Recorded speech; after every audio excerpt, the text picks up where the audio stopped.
Hi, my name is Tasha. I am going to show you today um, my site change for OmniPod 5 as well as the Dexicom 7. So I found out I was diabetic when I was um, 22 years old. I was pregnant with my son, and I had the test for gestational diabetes, and it came out positive. Um, so they started me on insulin. So shortly after I gave birth to him, they took me off of insulin because my numbers were doing so well on the checkups. So what ended up happening was um, I started to lose a lot of weight. And I thought it was great at the time because I thought I was doing good. I was losing weight. I was doing good, right? Well, turns out I had type 1 diabetes, which is also called juvenile diabetes. And type 1 diabetes or juvenile diabetes is when your body just stops making insulin. So one day my body just decided, nope, no more insulin. You got what you got. Deal with it. So I found myself going to the emergency room one day. Um, I was completely, I was thirsty. I had lost about 30 pounds in like 2 weeks. And so I get there, and my sugar was 800 and something. I couldn't see. All I could see was white. Like my vision, everything was just white. Like I couldn't see this in front of me or anything. So I was temporarily blind. So they stuck me in intensive care, and I stayed in the intensive care unit for about 3 days. Came out of there, and they put me in, a regular hospital room, where I ended up staying for another couple of days before they sent me home with this whole diabetes regimen. So back then it was like 1994, and there wasn't a whole bunch of information readily available to us about type 1. So they were kind of treating me like I had type 2 diabetes. And with type 2 diabetes, they figure you lose some weight, you'll do better, that sort of thing. But I wasn't getting better with their treatment. Like they started me on some pills called metformin. It was just a whole negative thing. Like I was not getting better. It was just horrible. So then I had a doctor who decided to put me on insulin full time, as I was before when I was pregnant. And that's when we discovered this is the best regimen for you. We still didn't really put a name on it. They just called it diabetes. So after 15 years of being diabetic, I finally ran into the OmniPod. And what this does is every 3 days, I fill one of these and attach it to my arm. I fill one of these with insulin and attach it to my arm. And with the Dexicom, this is Dexicom 7. This is the delivery system. And what I found out with Dexicom 7 is that it reads its numbers to my OmniPod, so they talk to each other. So they have to be able to see each other as well. So what I do is I put both of them on one arm. They don't want you to wear it on your stomach or anything. They don't want the Dexicom 7 on your stomach. They really want it on the back of your arm now. So I end up putting both just kind of side by side because my arm is big enough and can handle it. But anyway, it's site change day. So I have my OmniPod. I'm going to put that on first. So I filled my insulin.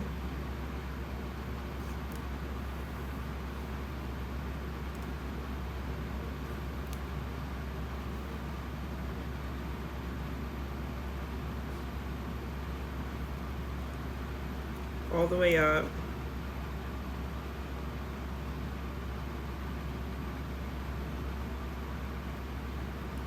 It doesn't take long to fill. So make sure all the bubbles are out. So I have a what my grandkids call my diabetes phone. This is the controller for OmniPod, and it also works with the Dexicom. So you only need one controller. So now you don't even need one of these because my Dexicom is on my phone, and also my OmniPod now can be an app on the phone. So you don't even need this meter anymore because you can lose it, it can break, it cannot turn on, and then you are basically screwed for the day. So once I turn on my meter, I want to set up a new pod, and here it will tell you what you need to do. So I do what it's telling me to do. I stick it in this little hole here and empty it in there, and I will hear 2 beeps on the monitor, on the OmniPod. And that's telling me that the insulin is in there. I go ahead and hit next, and I wait for it to connect.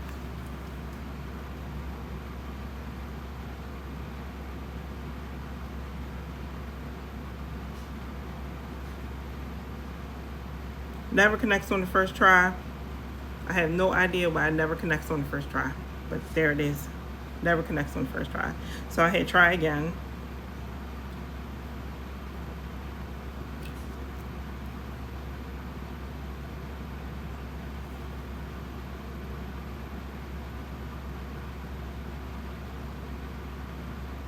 It's connected through Bluetooth, that's, in case you're wondering.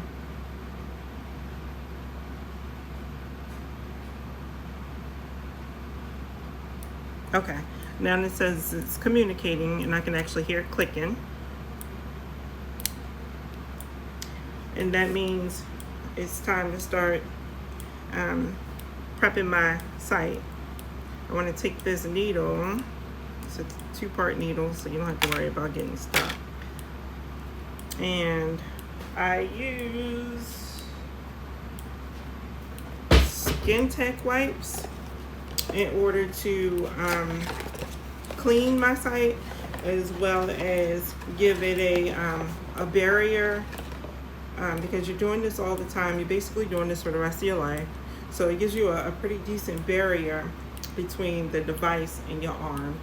So I start cleaning the area. It's pretty juicy and pretty big. I 100% recommend these. There's no way on earth I could make this OmniPod stick as well as my Dexicom with just plain old alcohol.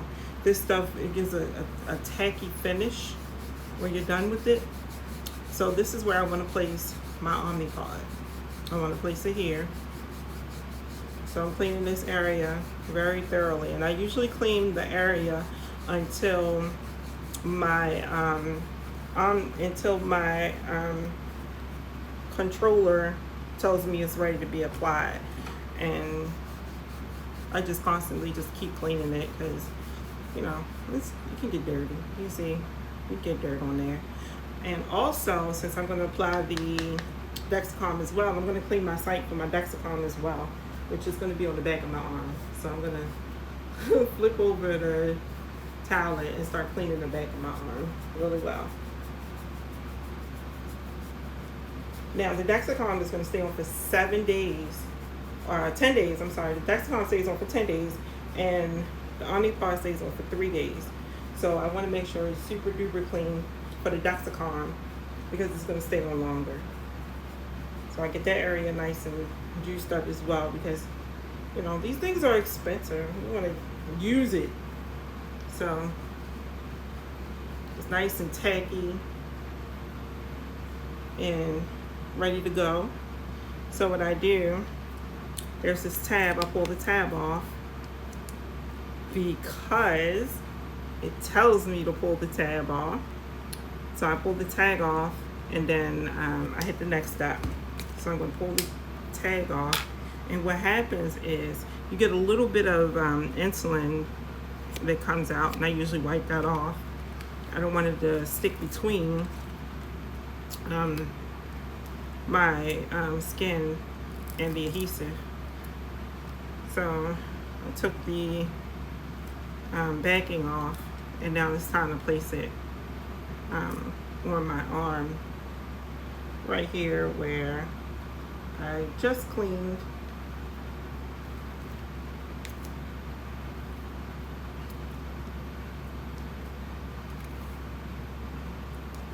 So I give it a good, you see it's pretty sticky. So I give it a good push. And next, I ask it to start, and it say, is the pod in place? So yeah, the pod is in place, and I hit yes. And now this is going to begin to prime up and insert the needle. So I kind of squeeze my skin and push it at the top where the needle is going to go in. It just click. It's in. It doesn't hurt. It's a little pinch, like the doctor always say, oh, you're going to feel a pinch. So it doesn't hurt. It's just a pinch. It's communicating, and it's asking me, is it in? And yeah, it's in.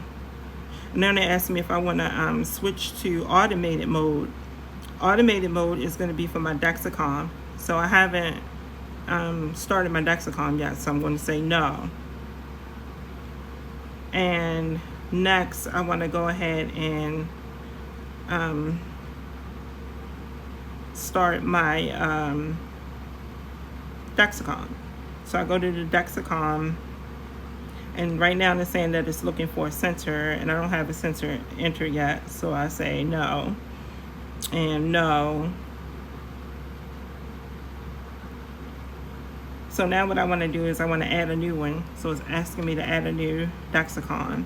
So I'm going to add a new Dexicom, and it's telling me to take a photo of the code. So there's no there's no hole for the camera. So I have to take it out of this handy dandy contraption that I found on Amazon.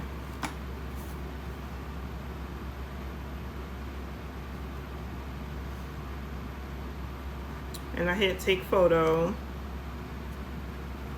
and so I scan the code.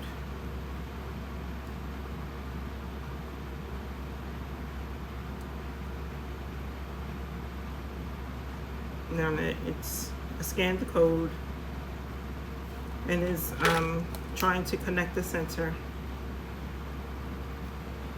So while it's trying to connect, what I'm going to do is I'm going to apply it. So I take off the cap, and inside is the actual Dexicom. That's the adhesive for it, and you can see the little needle is sticking out there. So this is the plunger. So you actually put it onto your skin and trigger it. So you find the spot I just cleaned. There it is, because it's extremely tacky. So this is, I push the plunger, insert it, and I get a nice clean delivery of my Dexicom. So at this point, I just want to push around the sides of it, make sure I got it on there good. Next, it's communicating, and it takes a little while for it to communicate. And say it can take 25 minutes to communicate, but that's it. That's all I have to do to change my site and get ready for the weekend. But I don't have to worry about changing my site or anything over the weekend, because I just did it on Friday. So they give me Saturday, Sunday, and Monday, and probably Monday night it will tell me to do a new one.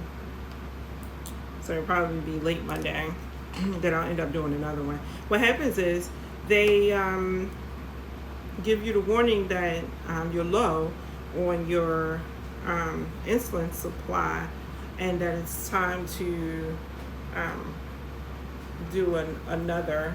But what ends up happening is I have so much left over in there, I just leave it in there until it completely empties out, and you get this loud, outrageous scream telling you your pod is empty. And anybody who knows me done heard that scream before.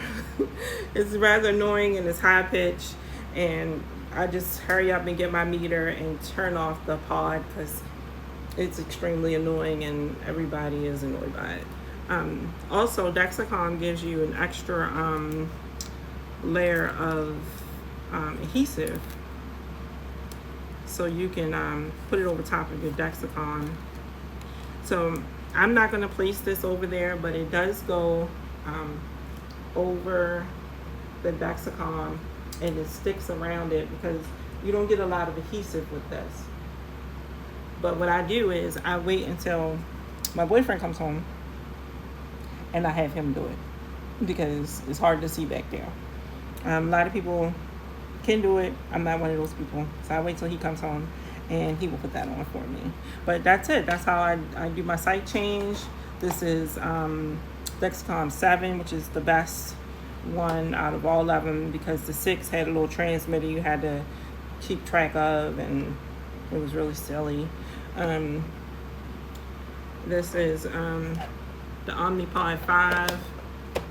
You can see here it reads with that. And what ends up happening, why I think is better than the pumps with the tubes, is because OmniPod it gives you freedom.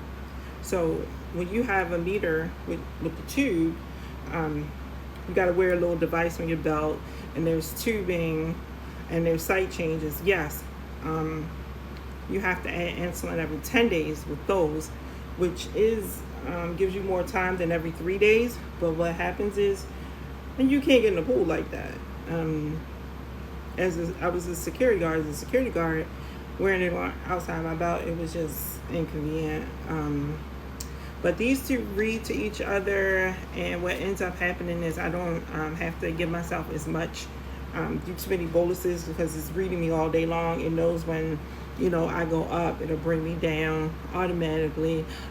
If I get low, it'll stop delivering insulin to me. It delivers I deliver 1.6 every hour, so it works like an external pancreas, so to speak. So that's how that goes.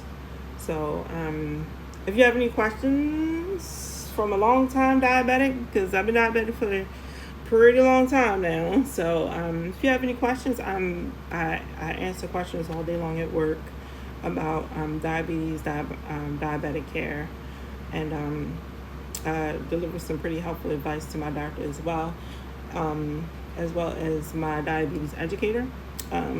Sometimes I go with her for education on how to apply whatever it is you have.